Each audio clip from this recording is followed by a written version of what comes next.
Hello children, welcome back. So today we'll be seeing the remaining topics that were left out in your chapter 1 living world, right? So we will see what are the topics that we are going to see today.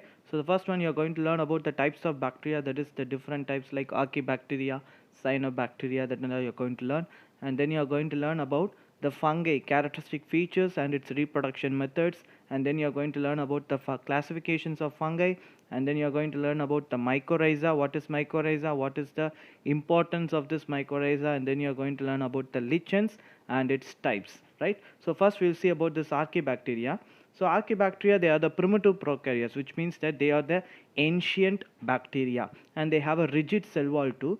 And there is an important point or important special feature for this archaebacteria is they can live in extreme habitat. Extreme habitat in the sense they can live in very high salt concentration, they can live in a high temperature environment, and they can also live in an oxygen free environment, right? So without oxygen they can survive. So what they will do is they will make use of all other chemicals that is present there and they will prepare their food. This is what the role of this bacteria. So they can survive in all these extreme conditions. So this is what the main feature of archaebacteria. Then when you see about the cyanobacteria, so cyanobacteria, they are considered to be the blue green algae. Okay, so they are otherwise called as blue green algae. They are about 2.7 billion years before they have formed. Okay, so they are commonly called as blue green algae and they have a thick cell wall and no flagellum. So they are found in ocean as well as they are found in the land. So they have the photosynthetic pigment, hence they are called as blue green algae. They can prepare their own food, right? They have this chlorophyll pigment, so they can prepare their own food. That is what the main mode of nutrition for this type of cyanobacteria, and they also grow in colonies. So this is an important feature, right?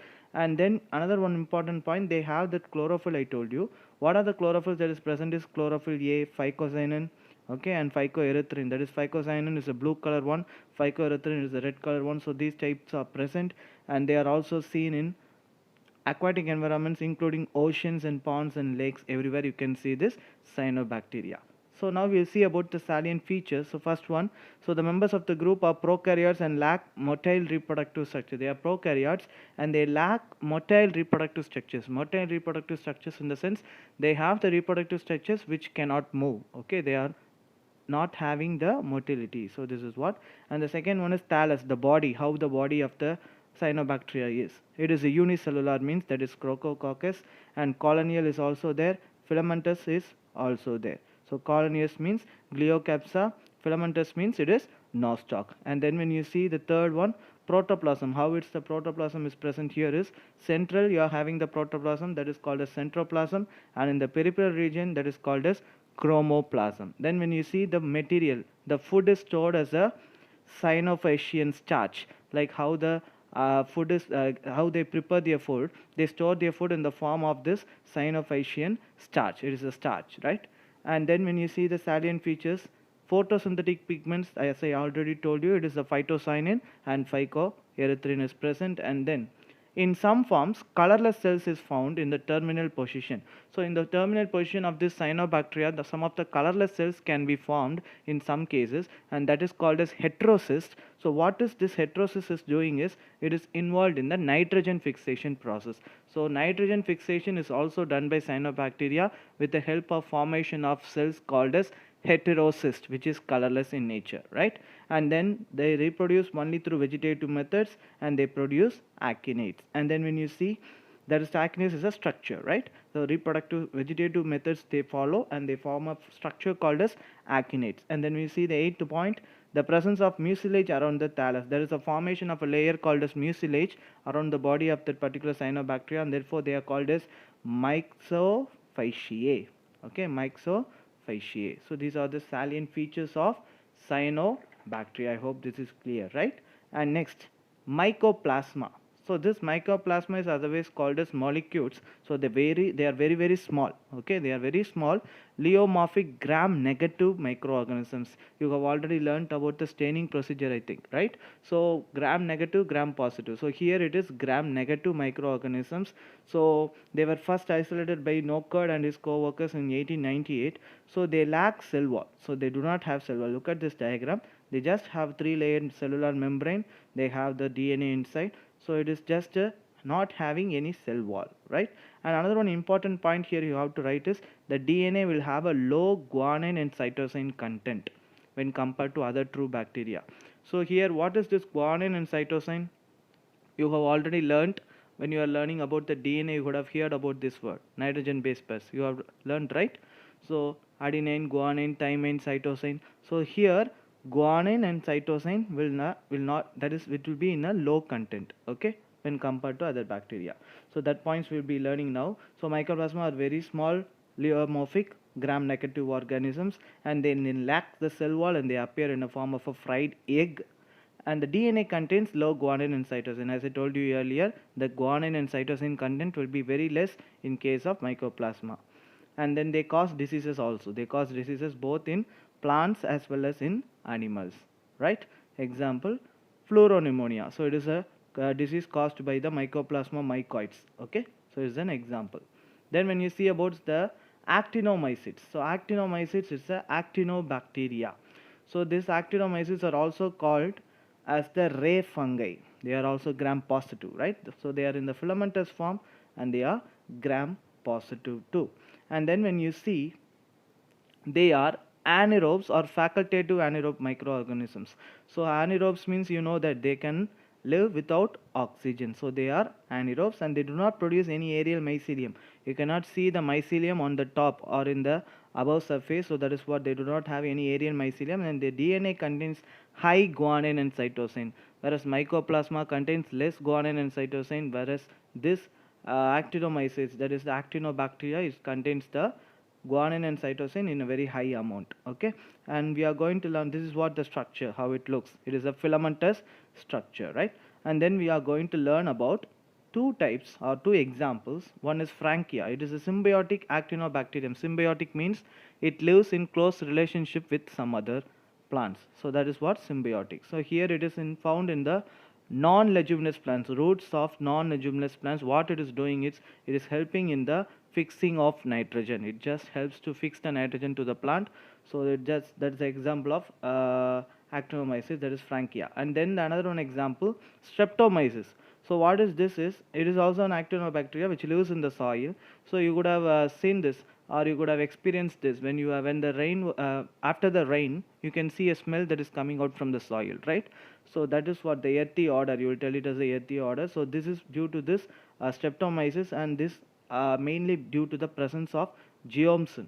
Okay, it is a volatile organic compound that is present in this bacteria. So based on this, the smell is coming out after the rain, right? And now we are going to learn about the fungi characteristic features. So first you will learn about the structure of fungi. You can see a small filamentous structure that is present there. That is what we will tell it as a hyphae. Can you see the aerial hyphae, subsurface hyphae? So these all hyphae will be interwoven together to form the total mycelium structure of fungi, right? So and the important point here is the fungal cell wall is made up of chitin, the chemical compound called as chitin. And then when you see the right side, there are two types of mycelium. One is septate mycelium and another one is conocytic mycelium, right? So septate mycelium, if you see that there are some partitions that are present inside. Can you see that partitions? So there is a partitions that is present inside, and in each partition there is a single nucleus. But if you see in the right side, right, conocytic, if you see there is no partitions there. So this is what the difference between septate and conocytic mycelium, right? So in lower fungi you can see this aseptate, that is the conocytic mycelium, and the higher fungi the hyphae will be in the septate form. This is what the important one word. And then mycelium, it is loosely or compactly interwoven fungal tissues, and that we will tell it as a plectenhyma, right? So when the mycelium is loosely arranged or compactly interwoven, that type of tissues we will tell it as a plectenhyma. In that also you are having two types. If we see first one, prosenhyma, here what happens is the hyphae are arranged loosely but they are parallel to each other. So the whole concept, if it is loosely arranged, means it is a plectenhyma, and in that you are having two types. On the one type is prosenhyma, where the hyphae are arranged loosely but parallel to each other. The second one, pseudoparenhyma, here the hyphae are compactly arranged. So these are the two types, right? And then when you see the next one, reproduction in fungi. So now we are going to learn about reproduction in fungi. So there are some of the phases. If you see here, asexual phase is called as anamorph. Okay, if the fungi has asexual phase, then the fungi is called as anamorph. And then if the fungi has a sexual phase, then the fungi is called as telomorph. And then if the fungi has both the phases, that is the asexual phase and the sexual phase, then it is called as a holomorph. So these are the different types or different names that is given for the particular fungi. And then when you see this asexual reproduction, what is the asexual reproduction that is seen in fungi? This is the diagram.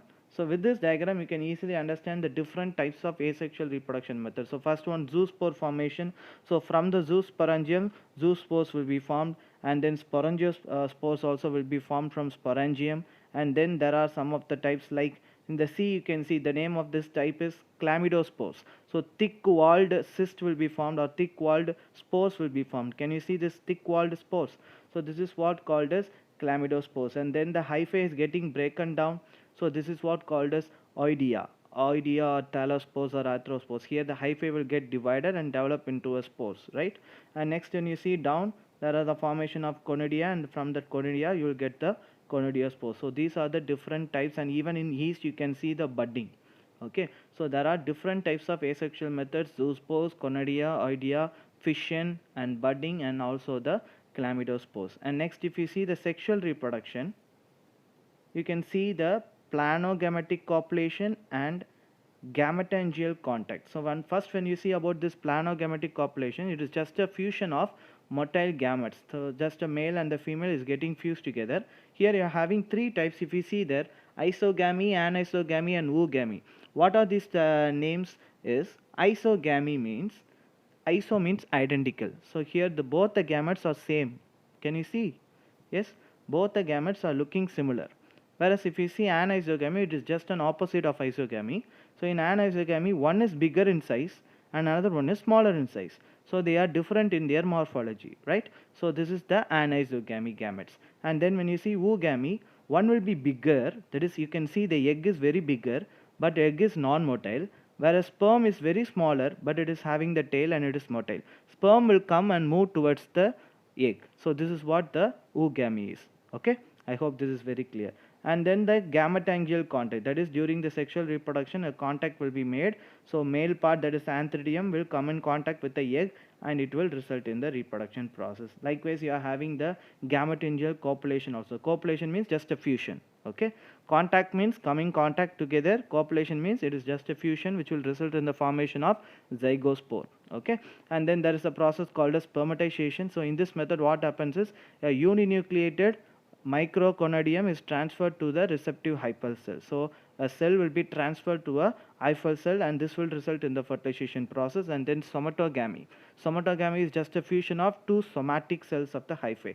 So hyphae has two somatic cells. These two somatic cells will come in contact to each other and it will result in a new organism. So that is what called as somatogamy. So these are all given in your book. Okay, so learn it very clearly.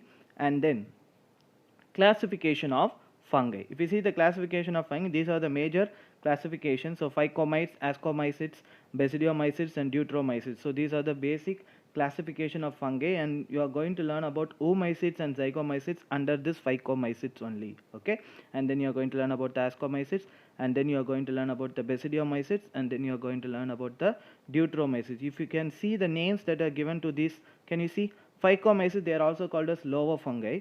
Ascomycetes means they are sac fungi. They will form a sac-like structure, hence they are called as sac fungi. And then Basidiomycetes, they form a club-like structure at the top, so they are club fungi. And then fungi imperfect, that is imperfect fungi, which means that they do not have sexual reproduction, hence they will come under imperfect fungi. Okay, I'll explain you everything.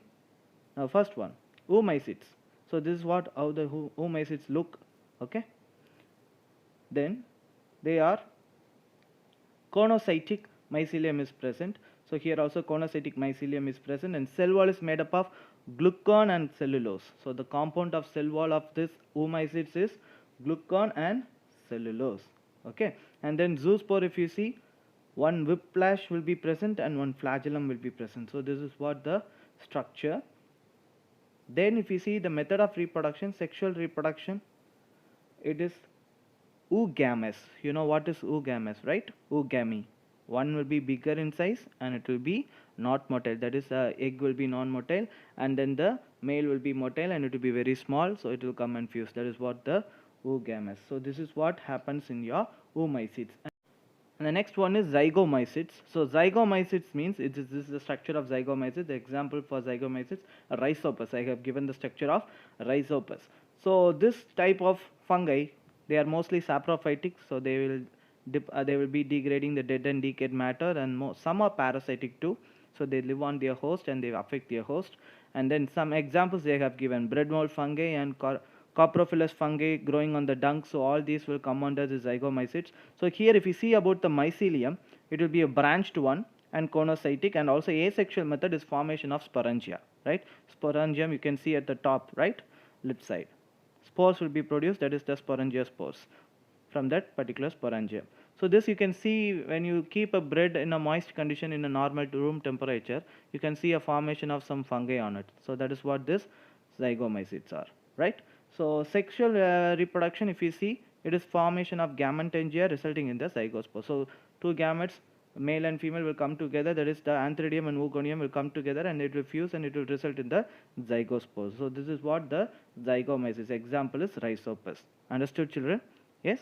And the next one, ASCOMYCETES. So when you see the ASCOMYCETES, there are different types that are included in this ASCOMYCETES. Morels, molds, yeast will come under ASCOMYCETES, and also cup fungus will also come under this ASCOMYCETES. So if you see the theory, if you see what is the points that is included here, it includes the yeast and powder mildews and cup fungi, everything will come under here. Majority they are terrestrial one, and some can be found in water also, right? So majority they are saprophytes and few are parasites. So mainly they are saprophytes. Majority this ascomycetes will come under saprophytes, and some are parasites too. And then when you see about the mycelium, it is very well developed and it is a branched one too. Asexual method, some of the asexual method that can be seen here is fission, budding, oida, conidia and chlamydospores. Already we have seen this, right? So these are the different asexual methods. And then when you see about the sexual, it is just a fusion of two compatible nuclei. Male nuclei and female will come together, that is plus and minus will come together, and they will just exchange the materials and they will just form the zygospore. And then the special hyphae called ascogenous hyphae will be formed. I'll tell you what it is. See in the next slide I will tell you what it is. Look at this diagram. So here there will be a formation of this ascus structure. So first if you see, there is a special hyphae called ascogenous hyphae that is formed at the top, and then what happens, two nuclei in the penultimate cell of a hypha will fuse to form a diploid nucleus. So there you can see the left corner, one nucleus will get divided into two. Can you see? In that curved part, one nucleus get divided into two, and then what happens, the two nucleus will get divided into four, and that four nucleus will later get divided into eight, and then the eight nucleus will later get divided, or it will get formed by a sac-like structure inside, that we will tell it as a ascospore, right? So this is how the ascus is formed. So from a single it gets divided into two, okay, from a single cell it gets divided into two, and then into four, and then into eight, and then finally they are surrounded by a sac-like structure, and together we will tell it as a sac, that is the ascus. Okay, hence we call this type of fungi as a sac fungi. This is the reason why we call this ascomycetes as a sac fungi, right? So this is the steps involved in the development of ascus. And then when you see the next type, that is the basidiomycetes. So basidiomycetes, if you see, they include puffballs, toadstools, so it is like a mushroom type, everything will come under this basidiomycetes. So there will be a formation of a basidiocarp, that is the topmost, a cone-like structure will be formed at the top, that is what we will tell it as a basidiocarp, right? So here they are terrestrial too, and they are saprophytic or parasitic, so they are helpful in decomposing also, and they are also parasitic. So clamp connections are formed to maintain the dikaryotic condition. So if you see here, clamp connections will be formed.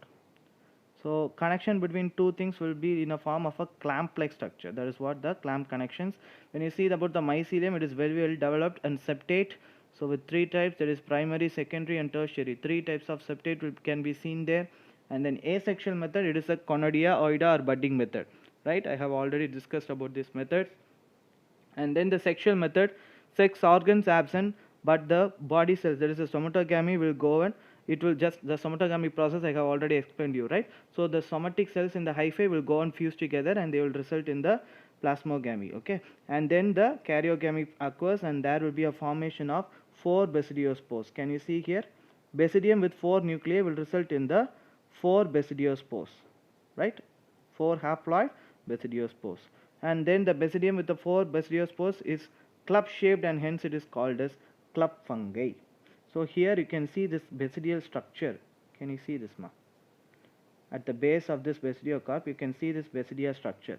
That structure has this 4 haploid basidiospores. Okay, it will go and form this particular structure called as basidiocarp, right? And next one, deuteromycetes.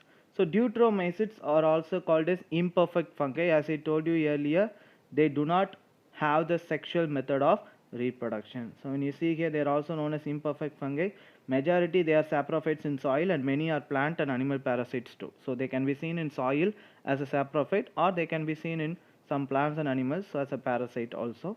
So asexual method only can be seen here. So conidia, chlamydospores and budding and oida can be seen, and conidia are produced in a special structures. So the names of the structures has been given: Pycnidium, Acervillus, Sporodoxium and Synmata. So these are some of the structures that are formed for this conidia. And then the sexual method, they do not have sexual method and hence they are called as imperfect fungi. So these are the points that you have to include about deuteromycetes. Example you can write as Fusarium.